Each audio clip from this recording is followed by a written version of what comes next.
Terima kasih atas kesempatan yang diberikan kepada kami. Di sini kami akan mempresentasikan hasil kelompok kami, yaitu input dan output. Komputer hanya bisa bekerja bila ada perangkat input device yang berfungsi untuk memasukkan perintah untuk kemudian diproses dan hasil akhirnya akan ditampilkan oleh perangkat output atau output device. Tanpa adanya input dan output, komputer hanyalah mesin tak berguna. Baik input ataupun output merupakan bagian komputer yang akan masuk dalam sistem mikroprosesor. Keduanya memiliki fungsi yang sama pentingnya. Jika salah satunya tidak ada, maka bisa dipastikan tidak akan bisa bekerja. 1. Pengertian input dan output. Input adalah perangkat untuk memasukkan perintah atau data yang akan diproses oleh komputer.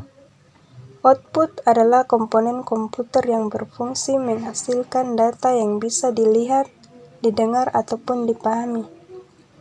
Fungsi input dan output. Input berfungsi untuk memasukkan data dan mentransfer data dari luar ke mikroprosesor yang berupa signal data maintenance atau signal input. Biasanya signal input berupa data yang masuk dalam mikroprosesor. Fungsi dari output adalah menerima olahan data dari mikroprosesor, CPU, komputer berupa tulisan, suara, gambar, dan lainnya. Output device bisa menghasilkan suara, gambar, video, maupun teks, tergantung dengan jenis perangkat outputnya. Baik input dan output biasanya diberi simbol I atau O, yang berarti input atau output. Contoh perangkat input dan output komputer, yaitu yang pertama perangkat input. Perangkat input ini ada banyak jenisnya, tetapi yang paling umum kita temui saat menggunakan komputer, misalnya keyboard. Keyboard merupakan bagian dari input device yang berfungsi memasukkan perintah berupa karakter atau kombinasi yang terdiri dari jajaran tombol huruf A sampai Z dan tombol angka 0 sampai 9 serta tombol perintah seperti F1 sampai F9, kontrol, shift, dan lainnya. Jenis keyboard ini ada beragam sesuai dengan perkembangannya, tetapi yang paling umum adalah keyboard Q, W, E, R, T, Y. Terus yang kedua ada mouse. Mouse juga bagian dari input device. Mouse berguna untuk menggerakkan kursor atau pointer pada layar monitor yang kamu miliki. Kemudian yang ketiga ada joystick.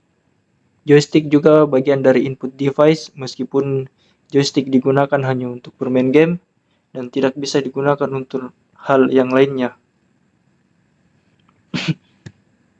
Terus yang keempat ada scanner. Perangkat device ini sama seperti mesin fotokopi yang berfungsi untuk mengcopy teks, gambar dalam bentuk digital.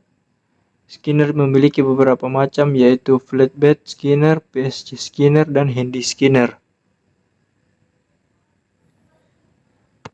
Kemudian untuk perangkat outputnya, data atau perintah yang telah diproses oleh komputer akan ditampilkan oleh output device. Berikut beberapa contoh output device. Yang pertama, printer. Printer merupakan bagian dari output device yang berguna untuk mencetak hasil dari proses atau perintah dalam bentuk kertas. Kemudian yang kedua, monitor. Monitor juga merupakan bagian dari output device yang berguna untuk menampilkan beberapa macam data yang ingin diketahui oleh para pengguna komputer.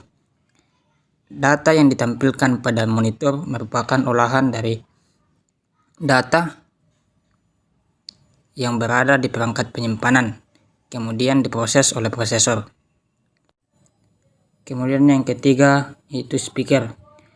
Speaker termasuk output device yang berfungsi untuk mengeluarkan data berupa suara yang telah diolah oleh prosesor dengan format tertentu. Kemudian yang keempat itu proyektor. Proyektor merupakan bagian dari perangkat luar yang berfungsi untuk menampilkan data atau gambar kepada audiens. Kemudian yang kelima, handset. Handset juga termasuk output device untuk mengharapkan data berupa suara atau visual dari komputer bagi para pengguna komputer. Sekian dari presentasi kelompok kami dan terima kasih.